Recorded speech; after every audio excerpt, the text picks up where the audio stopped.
Ladies and gentlemen, I am Sanji Himura. I'd like to thank you for watching the Sanji Himura Experience, Episode 1.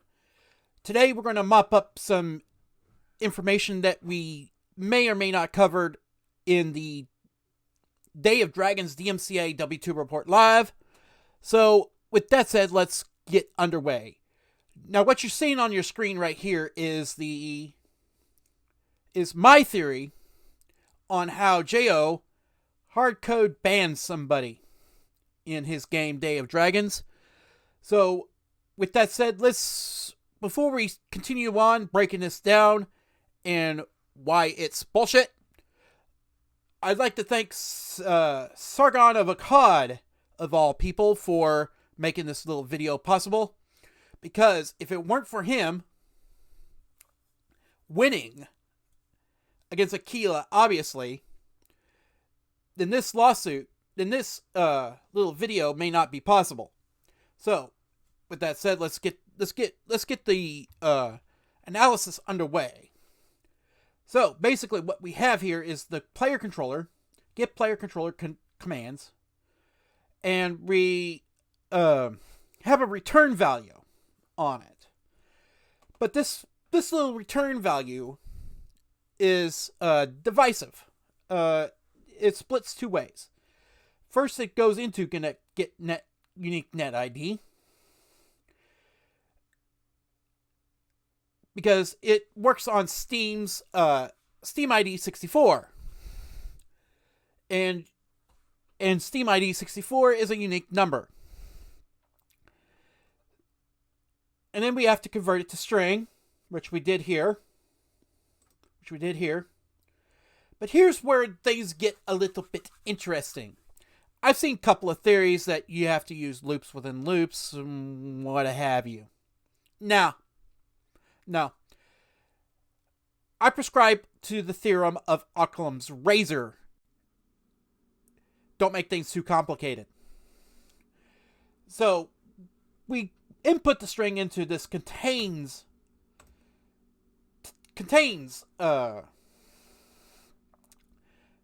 little box node right here, and it compares it to the band list.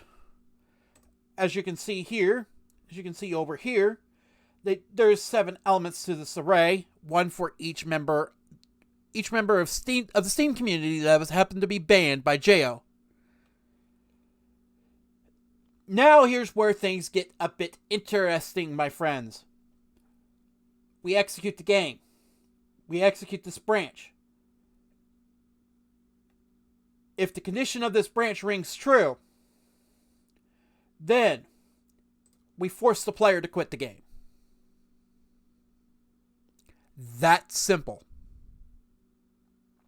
Now, granted, J.O. may have copied blueprint after blueprint and Frankenstein them together into a workable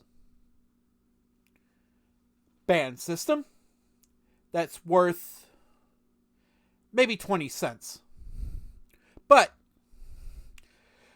what we have here is the ability of a simple-minded programmer with zero experience in Unreal coding a hardcode ban system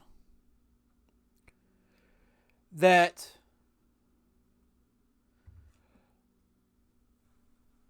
is worth approximately 45 cents. Now, I bring up Carl Benjamin, aka Sargon of Akkad, earlier in this video. Here's why. While you cannot while you can copyright source code, what you cannot do is copyright mechanics. I personally believe that by me showing this, it's a mechanic that cannot be copyrighted.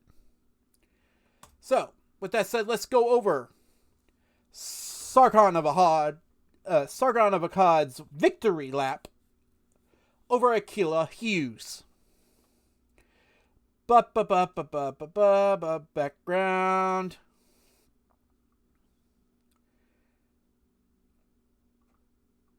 legal standard. And that's not where I want to go.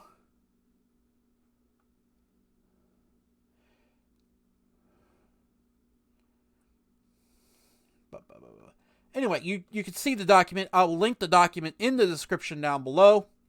So if you want to see this.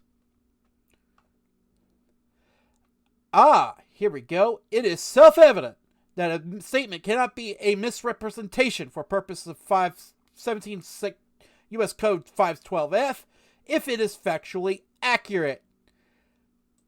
Haas v. Klein.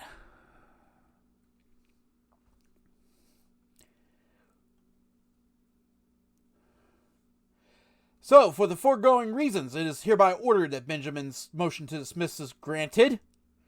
Although Miss Hughes has not requested leave to amend the complaint, the court notes that leave to amend would be futile.